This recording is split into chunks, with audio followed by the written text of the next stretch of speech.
әріптестер, бүгін біз сіздермен әр пәнде біртұтас тәрбие бағдарламасы бойынша жалпы құндылықтарды, соның ішінде ұлттық құндылықтарды әр пән мұғалімдері өз сабақтарына қалай кіріктіреді, қалай оны пайдаланады, жаңағы оқушылардың бойына құндылықты қалай сіңіреді, сол тақырыпта жұмысты жүргізетін боламыз. Бүгінгі біздің сабағымыздың тақырыбы қазақ әдебиеті мен музыка пәндерінен кіріктірілген сабақтарда оқушылардың бойына ұлттық құндылықтарды сіңіру, сабақта әртүрлі мәдениеттер мен дәстүрлерді құрметтеуге тәрбиелеу. Ең алдымен сол қазір осы тапсырманы орындау арқылы сіздер қай шығармадан алынған атауын тауып көрсеңіздер, және бұл шығарманың авторы кім, соны тауып көрсеңіздер. Ол үшін ең алдымен мына тапсырманы орындаймыз. Кім айтқанның бәрі өтірік, атқа Қандай әрине Аққулар ұйықтағанда, алдарыңызда міне жаңағы шығарманың авторы Мұқағали Мақатаев, Аққулар ұйықтағанда поэмасы. Енді Аққулар ұйықтағанда поэмасы бойынша мен сіздерге қазір мынандай тапсырманы беретін боламын. Осы өлең жолдарында қандай ұлттық құндылықтар кездестірдің ба? Қандай құндылықтар ішінде? Ырым бар, және тағы да қандай құндылықтар? Адамгершілік. Жасымнан естігенім бар еді, әйтеуір аққу атқан оңбайды деп. Құндылық? Аққу, дұрыс айтасыз, аққуда тұра болмайды, құндылық. Аққуда. Поэмада кездесетін құндылықтарды табу арқылы мақал мәтелдерді айтыңыздар. Қазір мен әр топқа допты беремін. Сол осы шар кімнің қолына түседі, қандай сөз түседі, сол бойынша мақал айтып көресіздер.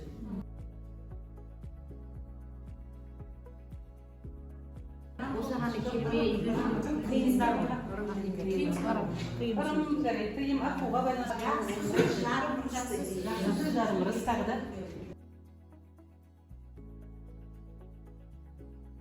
Атқан оңбайды деп. Аққуда атқан оңбайды тағы да.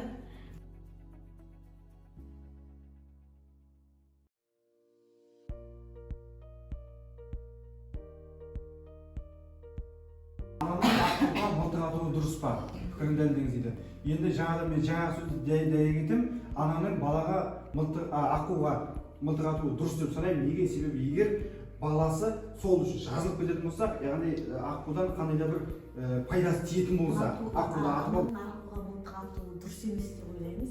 Өйткені бұл жерде тәуіп айтады. Ол кезде қараңғылықтың арқасында тәуіптің айтқанына сеніп тұр. Және бұл жерде тағы бір дұрыс емесі, атпай-ақ жаңағы құрт немен ұстап, оны баланы былай ету керек. Оған қаны керек деген жоқ, оны шұқтау керек еді. Сол баланы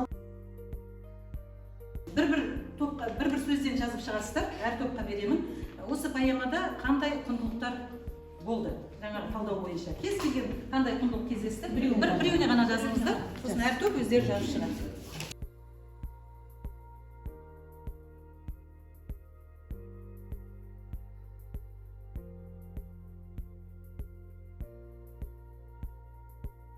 жалпы сан себептері, керемет тума талант, сазгерлеріміз, өнер тұлғаларымыз біздің құндылықтарымыз. Соның ішінде ерекше орын алатын осы аққу күйі. Тапсырмамыз орындау үшін сіздерге бір шамалы осындай үлгілер таратайын.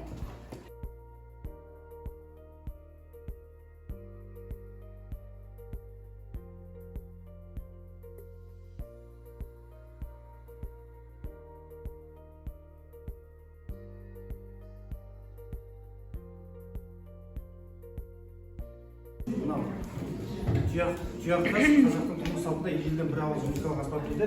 Енді ежелден келе жатқан тұяқтастың жасалу жолын және қандай қызмет атқаратынын айтып кетейін. Жаңағы сіз қойған күйде тұяқтастың дауысы естілді, болды. Неге десек?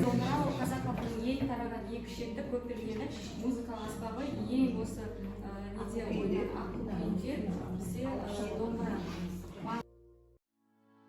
Біртұтас тәрбие бағдарламасының өзінің мақсаты да, алға қойған міндеті де осы.